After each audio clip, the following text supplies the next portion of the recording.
under substantiated claims that FDR had opened up the floodgates for communists into the government. Members in the House of Representatives, under the chairmanship of Texas Democrat Martin Dies, formed the House Committee on Un-American Activities. When communism makes its way into a country, it's extremely subversive.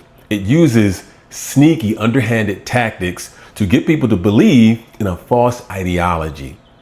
Thanks to Franklin D. Roosevelt in 1936, he spoke out at an event for people who are communists to stand up and take pride in that. So it's safe to say that FDR was at least a communist sympathizer. And thanks to that, the government started to take action on trying to figure out, well, how are these communists coming in our country, and what places in our country are they starting to make gains, infiltrate and make gains? Check this out. As Americans, you have a right, a legal and constitutional right, to call yourselves communists. Around the same time, under substantiated claims that FDR had opened up the floodgates for communists into the government, members in the House of Representatives, under the chairmanship of Texas Democrat Martin Dies, formed the House Committee on Un-American Activities and began investigating communist front groups.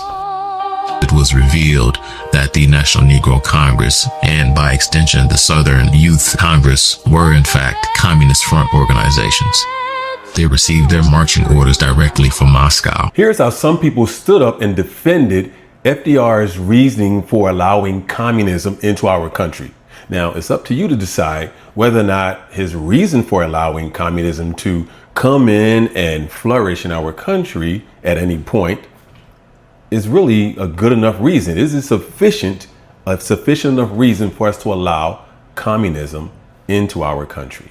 Did the failure of FDR to be sufficiently anti-communist contribute to how much land that the Soviet Union was able to accumulate? Oh, well, he died, so we don't know fully, but he was mobilizing the United States to prepare for war while the America Firsters were saying, no, isolationism is the way to go. So he was preparing all of that. And yeah, if you're going to defeat Hitler, if you're an offshore power like Britain and the United States are, as in the Napoleonic Wars, you need a local continental power with a huge army if you're going to deal with that continental problem. Russia has that army. So you're going to cooperate with Russia in the near term to get rid of the really big problem, which is Hitler, who's far more efficient than the Russians are. He's also located near the high-value areas of Europe, the industrialized parts of Europe, whereas Russia is further away. You're going to deal with Hitler first. And then if you're going to have Stalin your ally, of course you're going to say nice things about him. Well, that doesn't make you a communist. That just is managing an alliance. What, are you going to spit in his face while you're fighting the war? As Americans, you have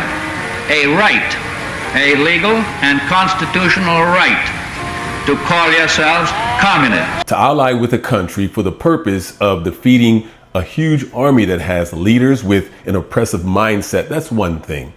But to tell your citizens that it's okay to stand up for communism just doesn't sit well with me.